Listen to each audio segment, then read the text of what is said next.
Oke, ketemu lagi dalam Ruby Prasetyo, ide Ruby Prasetyo, ide RP, ide Ruby.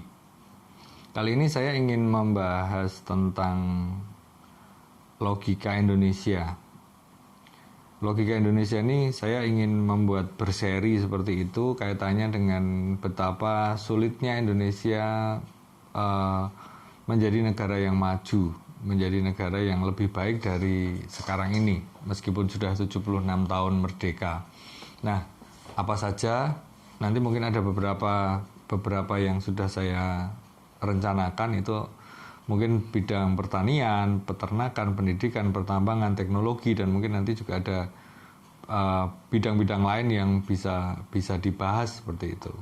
Nah, kali ini akan saya fokuskan dulu untuk yang masalah pertanian. Nah, kenapa pertanian di Indonesia sepertinya masih belum bisa membuat kita berdiri di atas hasil pertanian atau perkebunan kita. Nah, saya mencoba memikirkan dari mana permasalahan itu muncul dan kenapa masalah-masalah yang ada tidak bisa selesai secara mendasar. Nah, saya membayangkan teman-teman yang belajar pertanian, mungkin dari SMK Pertanian, berlanjut ke universitas pertanian juga. Nah, saya tidak tahu apakah mereka cukup mendapatkan bekal untuk mengerjakan pertanian di Indonesia. Nah, apakah mereka memang punya idealisme terhadap pertanian? Apakah mereka sekolah pertanian hanya untuk mendapatkan gelar, kemudian bekerja di tempat yang seadanya, artinya seadanya ya, misalnya dari Fakultas Pertanian, kemudian ada pendaftaran pegawai bank misalnya, ya udah jadi pegawai bank aja akhirnya, melupakan ilmu yang sudah didapatkan. Nah, ini juga masalah tersendiri, karena kok ya bisa orang dari manapun bisa kerja di manapun juga. Nah, itu ya. Nah, atau kemudian mungkin sudah sesuai juga bekerja di Dinas Pertanian begitu. Tapi kerjanya apa? Dinas Pertanian itu kerjanya apa? Apakah negara mengatur, pemerintah mengatur? Dinas Pertanian itu pekerjaannya adalah untuk membuat pertanian atau perkebunan di Indonesia itu menjadi maju, menjadi cukup untuk memenuhi kebutuhan rakyat Indonesia, masyarakat Indonesia. Nah, ini tadi mulai dari perkuliahan, terus kemudian orang yang bekerja di Dinas Pertanian seperti itu. Tapi di lapangannya seperti apa? Nah, saya mencoba memikirkan bahwa mestinya mereka yang belajar pertanian, kalau memang pertanian Indonesia ini mau dibangun, mau diurus, mau ditingkatkan begitu ya, mestinya dalam belajar pertanian itu nggak hanya melulu belajar pertanian. Saya nggak tahu sih kurikulumnya, tapi alangkah baiknya kalau dalam kurikulum itu mencakup juga masalah kultur, budaya pertanian di masing-masing wilayah di seluruh Indonesia. Nah, kultur ini menurut saya mungkin di Jawa itu berbeda, bahkan mungkin berbeda-beda di Jawa Barat, Jawa Tengah, Jawa Timur, Jogja.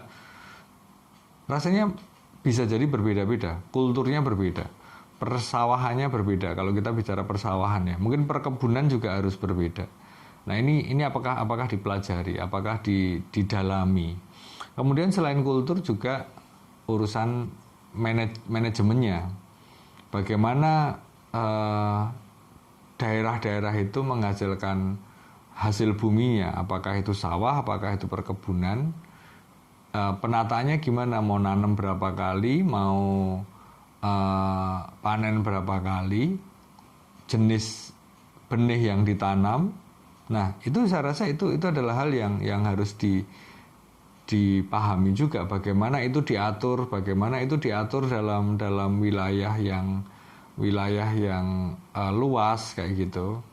Nah, manajemen itu sangat luas sekali saya rasa. Nah, kemudian teknologinya apa saja Ya perlu saya jelaskan, saya bukan orang pertanian, cuman memang saya hidup di desa sehingga di dekat-dekat sawah kayak gitu ya.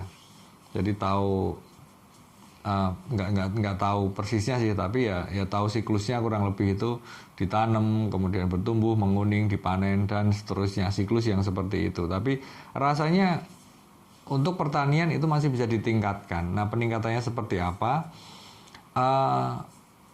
Di luar negeri kan sudah banyak ya persawahan yang berhasil, perkebunan yang berhasil. Kemudian di tempat kita bagaimana? Nah, saya rasa kalau kita mau benar-benar meniru luar negeri bisa jadi sangat sulit. Ini bisa saja contohnya banyak. Apakah itu perkebunan, misalnya kebun duren di Malaysia, bahkan saya tahu ini dari baca Dahlan Iskan ya. Dahlan Iskan tuh suka sekali durian dan dia mengupas banyak tentang bibit-bibit durian. Di Indonesia ada sebenarnya, tapi di Malaysia itu kok lebih terkenal, di Thailand dan seterusnya, dan bisa diekspor kemana-mana. Tapi Indonesia yang punya tanah lebih bagus, lebih luas, dan jenis yang lebih banyak kok malah tidak bisa seperti negara-negara lain. Nah, oke, bicara tentang durian dulu. Justru kalau di Malaysia keberagamannya itu sedikit, sehingga justru yang dikembangkan hanya beberapa jenis saja. Sedangkan Indonesia kalau mau diindustrikan itu banyak sekali jenis duriannya. Masing-masing daerah punya kekhasannya masing-masing, punya plus minusnya masing-masing. Nah, kalau mau diindustrikan mungkin hanya dipilih beberapa saja, dan ini kan artinya mengubah kultur budaya masyarakat setempat. Oke.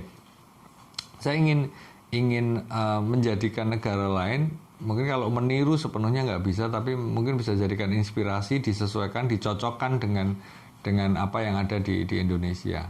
Nah, pertanian ini menurut saya karena pertanian di Indonesia itu punya kulturnya sendiri, sehingga itu harus dipelajari dulu, harus dicari gitu ya, kearifan lokal daerah tersebut seperti apa, entah itu mau ke pertanian, persawahan, perkebunan dan lain sebagainya, mestinya itu harus dikenali dulu. Bagaimana mungkin juga secara sejarah gitu ya, mungkin ada kerajaan, mungkin kalau di Jogja, Solo dan sekitarnya itu mungkin ada kultur itu yang harus diketahui juga, dipahami juga. Mohon dipisahkan di sini, bukan sedang kayak misalnya ada upacara apa gitu ya. Ini bukan masalah keagamaan, tapi ini masalah kultur yang memang harus menjadi semangat pertanian atau perkebunan di Indonesia seluruhnya. Saya pernah dengar di Bali itu misalnya ada hama tikus, bukan diobati tapi kayak ada pawangnya, ada upacaranya, dan itu benar-benar hilang juga. Nah, ini kan kultur, masalah kultur, kepercayaan juga. Nah, menurut saya itu yang harus dipelajari pertama-tama, karena Indonesia itu kulturnya beda-beda dan tidak perlu diseragamkan, tidak perlu diindustrialisasikan pertanian ini. Menurut saya begitu. Nah, dengan kultur yang bisa dipahami, saya mengkhususkan aja contohnya misalnya persawahan gitu ya di Jogja misalnya begitu. Nah, di Jogja ini kan masih ada daerah istimewa nih. Mungkin Solo juga bisa karena Solo juga ada kerajaannya kayak gitu. Jogja atau Solo mungkin pendekatannya dari sisi budaya seperti apa, kemudian nanam padinya seperti apa. Nah, ini manajemen mulai masuk karena nanti setelah petani atau pekebun ini memahami bahwa saya melakukan ini tuh untuk apa, ini visinya harus dijelaskan. Ini untuk daerah kita, untuk wilayah kita, untuk kesejahteraan kita dan untuk kesejahteraan Indonesia. Nah, itu rasanya dari kultur lah itu masuk. Dari kultur masuk sehingga orang-orang yang terlibat ini bisa mulai mengerti, bisa mulai memahami. Terus bagaimana untuk menjadi seperti itu? Sawah di sini ini cocoknya ditanam yang seperti ini, supaya nanti bisa panennya begini, nanti dilakukan yang seperti ini kayak gitu ya. Nah, itu mestinya teman-teman dari pertanian yang paham, mungkin juga dari dinas pertanian atau departemen pertanian itu yang harus memikirkan ini. Saya nggak tahu ini harusnya dipikir oleh Menteri Pertanian atau oleh Dinas Pertanian di kabupaten, saya nggak tahu. Tapi saya punya pemikiran ini saja, mestinya ini menjadi pola yang dibangun seperti itu. Nah, setelah paham secara kultur, kemudian di manage, ditata, diatur. Oh ya, misalnya sawah itu nanti pakai pengairannya begini, benihnya begini, kapan mulai tanam, nanti kalau mengatasi hama seperti apa dan seterusnya. Nah, kalau ini bisa benar-benar dimobilisasi secara bersama-sama, tidak meninggalkan kultur, rasanya ada kemungkinan ini menjadi industri yang berbeda, bukan industri yang diindustrialisasi seluruhnya, tapi tetap menggunakan kultur ini. Nah, dari situ mungkin teknologi kalau kita mau langsung pakai dari teknologi yang sudah ada di luar negeri gitu ya. Misalnya, menanam dengan mesin ini, menggemburkan sawah dengan cara ini, memanennya nanti dengan begini. Nah, mungkin rasanya ini harus disesuaikan juga. Indonesia itu bukan mungkin ada daerah yang bisa diperlakukan seperti itu, tapi ada juga daerah yang memang harus disesuaikan dengan kulturnya. Kembali mungkin saya mencontohkan Solo, Jogja, Bali gitu ya, misalnya sawah, karena Bali itu punya ubud, punya persawahan yang juga luar biasa. Saya nggak tahu sekarang nasibnya seperti apa, tapi saya rasa tempat-tempat ini punya lumbung-lumbung padi yang harus dilestarikan tanpa meninggalkan akar budayanya. Nah, teknologinya mungkin juga harus berbeda. Bagaimana teknologi dibuat tanpa meninggalkan orang-orang yang dulunya buruh kayak gitu ya, mungkin harus disesuaikan. Nah, bagaimana ini ya ini tadi harus mengkombinasi antara kultur dan juga teknologi. Nah, saya rasa itu gambaran besarnya. Gambaran teknisnya pasti akan rumit di bawah sana. Tapi saya rasa dengan pemikiran yang benar dulu, jadi kita bukan negara yang harus punya industri besar kayak gitu, enggak. Tapi kita justru mungkin dengan cara-cara yang kecil. Saya membayangkan peradaban tempo dulu itu ada di sungai-sungai besar ya. Sungai Nil, Sungai Gangga, Sungai Kuning, Sungai Mesopotamia, mungkin Sungai Amazon seperti itu. Dan Indonesia sungainya tidak sebesar itu. Tapi justru dengan sungai-sungai yang kecil, sungai-sungai yang mengalir di seluruh urat pulau-pulau di Indonesia, disitulah keunikan kita, budaya kita, keberagaman kita. Nah, dari keberagaman itulah yang menurut saya memang tidak bisa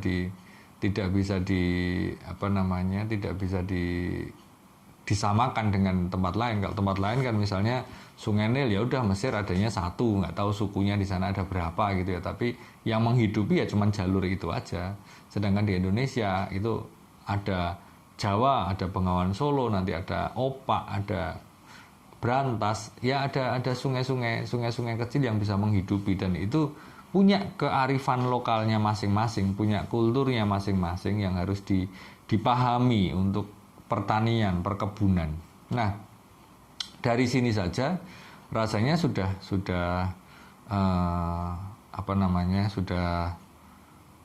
berbeda dari negara lain, tapi ini juga peluang juga. Kalau ini dikembangkan, saya rasa ada yang mikir, ada yang fokus begitu, rasanya Indonesia akan bisa ujung-ujungnya merdeka pangan. Entah itu beras, entah itu buah, entah itu sayur mayur, dan segala hasil pertanian, bumbu-bumbu dan lain sebagainya, itu kita akan menang, akan memakai produk kita sendiri, memakai hasil bumi kita sendiri, dan dari situlah kita merdeka pangan, merdeka buah-buahan, merdeka sayur-sayuran. Saya rasa itu ide untuk logika untuk Indonesia, bagaimana kita akan maju perlahan-lahan tapi arahnya benar. Untuk selanjutnya nanti teman-teman bisa komentar apakah yang akan kita bahas selanjutnya, apakah peternakan, perikanan, pendidikan, pertambangan, teknologi, atau apa yang mau dibahas, logika untuk Indonesia maju. Saya rasa itu dulu dari saya, Ruby Prastyo.